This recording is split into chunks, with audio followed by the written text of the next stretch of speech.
Living in Kansas City, we all know that the weather can change just like that in an instant, right? This year, there wasn't much of a transition from hot to cold, and it really caught some shelters off guard. The Now KC's Mackenzie Nelson explains.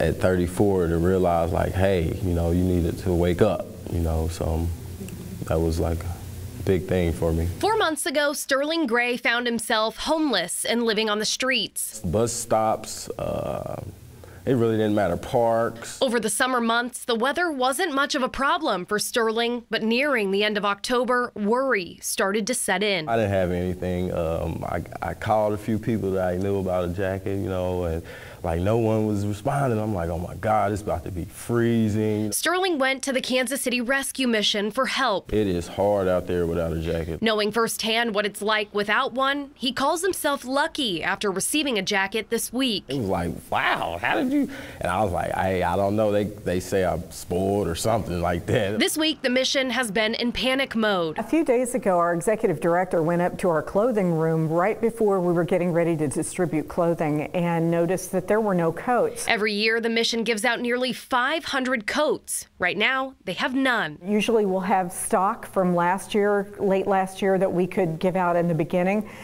That was gone in September. Earlier this week, the mission posted this to Facebook. They got several donations that were given out just as fast as they came in. We need coats for men, any size, gently used, clean, hopefully, or new coats would be wonderful. They also need coats for women. We have 20 women who are at our women's center, and right now we have no coats for them this winter. A coat not only helps to keep warm, but can give the homeless a sense of security, like it did for Sterling. I know it's going to be snowing and freezing and sleeting, snow and rain, so it's a good thing. In Kansas City, Mackenzie Nelson for the Now KC.